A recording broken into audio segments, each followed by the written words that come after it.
तेरी धूप से रोशन, तेरी हवा पे जिंदा, तू बाग है मेरा, मैं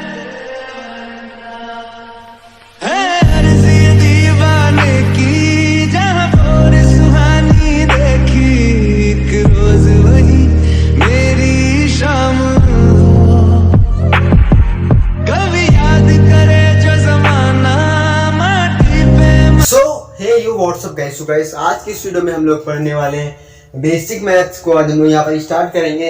बेसिक मैथ्स में सबसे पहले हम लोग यहाँ पर करेंगे डिफरेंशिएशन, उसके बाद इंटीग्रेशन, देन मैक्सिमा मिनिमा।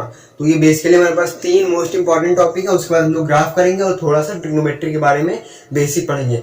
मतलब अप्रोक्सीमेटली हमारे पास 5 पार्ट है। कौन कौन से? डिफरेंशिएशन, इंटीग्रेशन, मैक्सिमा मिनिमा, और उसके बाद हमारे पास आएगा ग्राफ्स और एक आएगा ट्रिग्नोमेट्री। बस यही 5 पार्ट्स हैं, यही पूरी बेसिक मैथ्स है। तो मैं मानता हूँ ये हमारा अप्रोक्सीमेटली 10 से 12 वीडियो में खत्म हो जाएगा। तो अब से हम लोग होप सो की कंटिन्यू वीडियो अपलोड करेंगे यहाँ पर हम लोग फिजिक्स में, क्योंकि physics is one of the most toughest subjects we can say. But अगर आपको इंटरेस्ट आ गया तो सबसे इजी सब्जेक्ट भी है ये। तो चलिए हम लोग बिना टाइम वेस्ट किए स्टार्ट करते हैं। सबसे पहले यहाँ पर हम लोग देखेंगे डिफरेंशिएशन।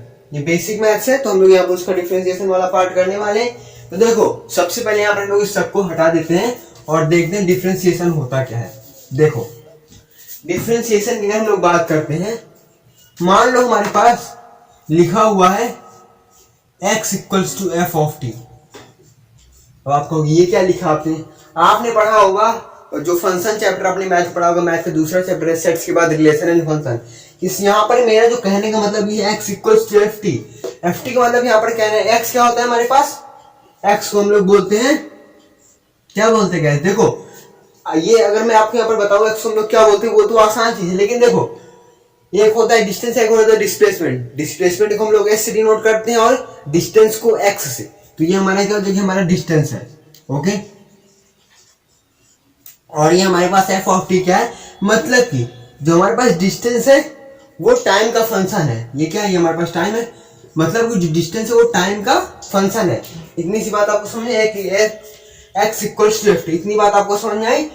अब देखो इतना समझ में आ गया, उसके बाद देखते हैं इसका मतलब क्या होता है। दिस रिप्रेजेंट, ये क्या रिप्रेजेंट कर रहा है? ये रिप्रेजेंट कर रहा है कि अगर हम लोग टाइम की वैल्यू चेंज करते जाएंगे तो जो पार्टिकल की पोजीशन है वो चेंज होती जाएगी। मान लीजिए, मान लो हमने यहाँ पर, ये हमारे पास एक है, यहाँ पर कोई एक हमने ऑब्जेक्ट रखा 1 पर। हमारे पास कोई एक ऑब्जेक्ट है, ये 1 है, ये 2 है, ये 3 है, ये 4 है, ये 5 और यहाँ पर टाइम है 1 सेकेंड, 2 सेकेंड, 3 सेकेंड और 4 सेकेंड। मान लो यहाँ पर हमारे पास इस x इक्वल 50 का मतलब होता है कि जो हमारे पास डिस्टेंस है वो टाइम पर डिपेंड है। डिपेंड होने का मतलब ये, अगर टाइम चेंज होगा, मान लीजिए हमने टाइम चेंज कर दिया। सबसे पहले हमारे पार्टिकल 1 सेकेंड पर, जब हमारे पास टाइम 1 सेकेंड था तब पार्टिकल हमारे कहाँ पर था, यहाँ पर था 1 सेकेंड में। टाइम बढ़ा के टाइम चेंज किया तो पार्टिकल हमारा यहाँ पर आ गया, फिर टाइम चेंज किया तो पार्टिकल हमारे यहाँ पर आ गया, फिर हमने टाइम चेंज किया तो पार्टिकल हमारे यहाँ पर आ गया। इसका मतलब ये हुआ कि अगर हम लोग टाइम चेंज कर रहे हैं और पोजीशन की, मतलब जो पार्टिकल की डिस्टेंस है वो चेंज कर, इसका मतलब होता है मोशन। हमें इससे मतलब नहीं है, खाली ये समझना है कि यहाँ पर हमारे पास टाइम को चेंज करने से डिस्टेंस चेंज हो रही है। हमारा मतलब बस इतना कि x equals to ft। So यहाँ पर अगर मैं आपको इसकी डेफिनेशन बताऊं तो this represents the position of particle with respect to time. मतलब ये जो पार्टिकल की पोजीशन है वो रिस्पेक्ट टू टाइम चेंज हो रही है। जो पार्टिकल की पोजीशन है वो रिस्पेक्ट टू टाइम चेंज हो रही है। बस हमारा कहने का मतलब इतना है। अब हम लोग यहाँ से आगे देखते हैं।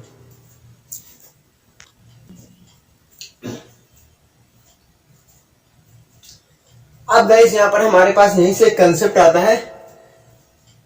यहां से आपको क्या पता चल रहा है? यहां से पता चल रहा है टाइम के चेंज होने से यहाँ पर हमारे पास, मतलब टाइम चेंज करे तो डिस्टेंस चेंज करे। तो यहाँ से हमारे पास एक कंसेप्ट निकल के आता है वेलोसिटी का। कौन सा कंसेप्ट, मैं आपको समझाऊंगा ये क्या होता है।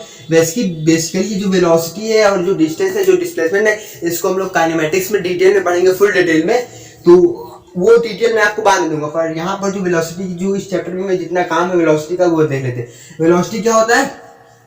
X final minus x initial upon t2 minus t1। ये क्या होता है? देखो मतलब हमारा पार्टिकल यहां से चला और यहां पर इसको आप छोड़ दो। मान लीजिए हमारा पार्टिकल यहां से चला और यहां तक पहुंच गया, तो कहां से कहां तक पहुंचा? तो ये हमारा हो जाएगा u initial velocity, v final velocity, मतलब फाइनल से हमने माइनस कर दिया, फाइनल से इनिशियल को माइनस कर दिया, हमारे पास वेलोसिटी आ गई और कितने टाइम में हुआ है 5 सेकंड से लेके 1 सेकंड के बीच में, तो ये हमारा वेलोसिटी आ गया। तो यहाँ पर आप लोग बेसिकली बोल सकते हो यहाँ पर हमारे पास हो क्या रहा है, यहाँ पर हमारे पास क्या हो रहा है, इसको हम लोग क्या बोल सकते हैं, यहाँ पर हमारे पास हो रहा है change in position x final minus x initial. यहाँ पर क्या हो रहा है, यहाँ पर हो रहा है change in position, change in position, और नीचे क्या हो रहा है चेंज इन टाइम। इतनी बात आपको समझ आई, चेंज इन पोजीशन और चेंज इन टाइम, इतनी बात आई होप आप सबको, आई होप लोगों को समझ में आ गई होगी। यहाँ पर क्या हो रहा है, यहाँ पर change in position upon change in time, ये वाला कंसेप्ट है, क्योंकि यहाँ देखो टाइम चेंज हो रहा है, यहाँ पर पोजीशन चेंज हो रही है, तो इसी को हम लोग वेलोसिटी बोलते हैं, change in position upon change in time. तो यहाँ पर आप लोग ये एक बात समझ सकते हो, यहाँ पर कुछ ना कुछ चेंज हो रहा है, यहाँ पर टाइम को चेंज करने से डिस्टेंस चेंज हो रहा है, यहाँ पर जो हमारे पास फाइनल और इनिशियल को माइनस करने से वेलोसिटी चेंज हो रही है। तो यहाँ से बेसिकली डिफरेंशिएशन का एक मेन मतलब निकल के आता है, वो आता है रेट ऑफ चेंज। डिफरेंशिएशन क्या बताता है हमें, रेट ऑफ चेंज। अब ये रेट ऑफ चेंज बहुत बड़ा भी हो सकता है और ये रेट ऑफ चेंज बहुत छोटा भी हो सकता है, ये बात आप लोग को पता होनी चाहिए। जो रेट ऑफ चेंज है बहुत ज्यादा भी हो सकता है, बहुत कम भी हो सकता है और एक इंस्टेंट पॉइंट पर भी हो सकता है। तो बेसिकली अब हम लोग को याद पढ़ना पड़ेगा यहाँ से कि रेट ऑफ चेंज होते कितने तरह के, एक तरह के, दो तरह के, कितने तरह के होते हैं, हम लोग ये देख लेते हैं। इसको पहले रेस करेंगे, उसके बाद हम लोग आगे देखते हैं। सो गाइस, अब हम लोग यहाँ पर एक कंसेप्ट समझने वाले हैं, रेट ऑफ चेंज। जैसा कि मैंने अभी आपको बताया, डिफरेंशिएशन बेसिकली हमारे पास क्या होता है, रेट ऑफ चेंज होता है। अब देखो रेट ऑफ चेंज क्या होता है, ये जानने के लिए आपको थोड़ा सा इस पर नजर बनाए रखना पड़ेगा, यहाँ पर नजर बनाए रखनी पड़ेगी। मैंने आपको कहा था ये जो y ये x पर डिपेंड कर रहा है, कैसे डिपेंड कर रहा है वो आपको बताया जा सकता है। मान लीजिए यहाँ पर हो सकता है y equals to X square, y equals to under root X, y equals to X cube, या फिर y इक्वल्स हो सकता है एक्स प्लस 1 का होल स्क्वायर, या फिर y इक्वल्स होता है हो सकता है एक्स प्लस 1 का क्यूब, मतलब कुछ भी हो सकता है, किसी भी तरह डिपेंड कर सकते हैं, हमें उससे मतलब नहीं। मान लीजिए हमारे पास जो डिपेंड कर रहा है वो कुछ इस तरह डिपेंड कर रहा है, y equals to X square. अब देखो y equals to X square पर डिपेंड कर रहा है, इसका मतलब क्या है, मान लीजिए हमने यहाँ पर ये हमारे पास x1 और x2 है। फॉर x1 की अगर हम लोग बात करते हैं, अगर इस x1 पर हम लोग कुछ वैल्यू डालेंगे, मान लीजिए हमने x की वैल्यू डाल दी 2, तो y में कुछ चेंज आएगा। अगर हम लोग x1 को चेंज करते हैं तो y1 पर कुछ नया चेंज आएगा। तो मान लीजिए हमने x1 पर चेंज किया, हमारे पास यहाँ पर y1 आया चेंज। फिर मान लीजिए हमने कोई एक दूसरी पोजीशन ली जहाँ पर हमने वैल्यू इसकी कुछ दूसरी डाली, तो x2 के लिए चेंज क्या आया, y2।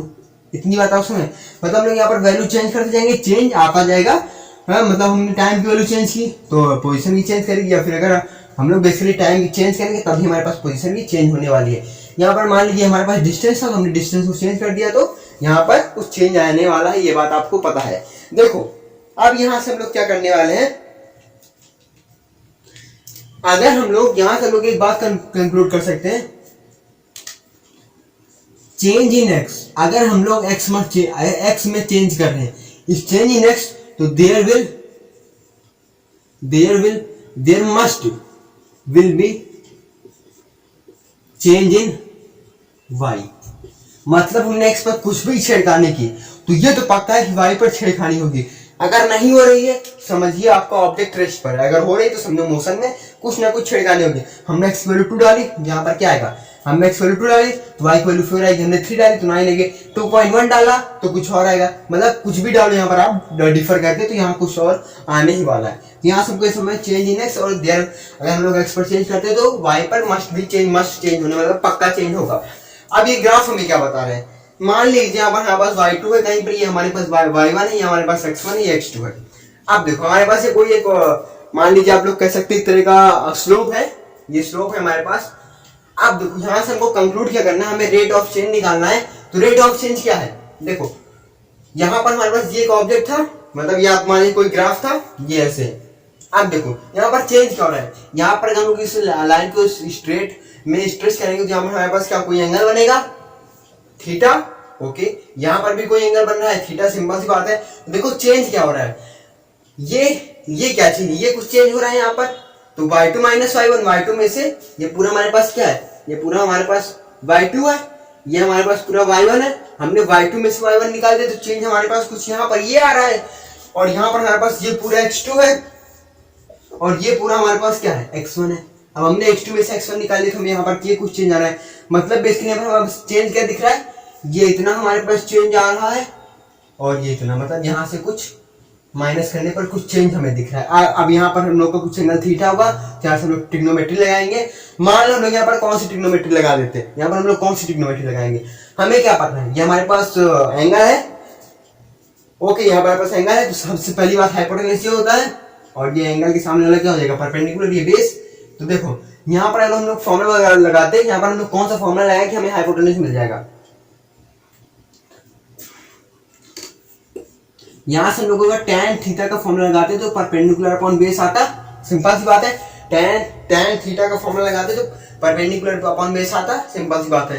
तो ये हमें क्या मिल गया, मतलब मान लीजिए हमारे tan थीटा लगाया, हमें हाइपोटेन्यूज की कोई जरूरत नहीं है, वैसे परपेंडिकुलर अपॉन बेस मिला। अब देखो परपेंडिकुलर क्या पर हमारे पास y2 minus y1 upon x2 minus x1, base क्या है x2 माइनस x1, बस बहुत बढ़िया, वेल डन गाइस। हमने यहाँ पर एक फॉर्मूला डिराइव कर लिया रेट ऑफ चेंज के लिए, क्या निकला हमारे पास, ये फॉर्मूला आपको याद रख लेना है, y2 minus y1 upon x2 minus x1। ये हमें कहाँ से मिला, यहाँ से मिला, अगर हम लोग x में कुछ चेंज करेंगे तो y में चेंज आएगा, और बस यही हमें पता करना है चेंज कहाँ पर आया है। चेंज आने के बाद हमने यहाँ पर tan थीटा, एक जो tan थीटा होता है उसका फॉर्मूला होता है यहाँ पर हमारे पास परपेंडिकुलर अपॉन बेस, हमने सिंपल सा बेस के लिए यहाँ पर रख के अपना आंसर निकाल दिया।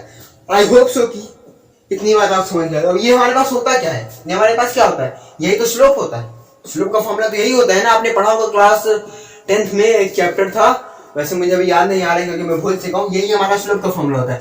तो बेसिकली डिफरेंशिएशन बताता क्या हमें बेसिकली डिफरेंशिएशन बताता है इनडायरेक्टली स्लोप के बारे में और directly rate of change. Hope so कि आपको डिफरेंशिएशन का बेसिक समझ में आया होगा, बेसिक इन द सेंस कि अभी मैंने आपको कुछ बताया नहीं, अभी तो डिफरेंशिएशन शुरू भी नहीं हुआ, अभी मैंने आपको मेथड्स भी नहीं बताए, ये तो बेसिकली एक शुरुआत थी। तो होप सो कि आपको समझ में आया क्या होगा, बढ़ते हैं आगे। यस गाइस, अब हम लोग यहाँ पर देख ले, मैंने आपको पहले ही बताया था कि हमारे पास रेट ऑफ चेंज दो तरह के हो सकते हैं, या तो एक लार्ज डिस्टेंस में या तो एक पर्टिकुलर पॉइंट पर मान लीजिए इन द सेंस हमारे पास ये कोई ग्राफ है, हमारे पास एक्स एक्सिस है, हमारे पास वाई एक्सिस है, हमें इससे मतलब नहीं, हमारे पास ओरिजिन है।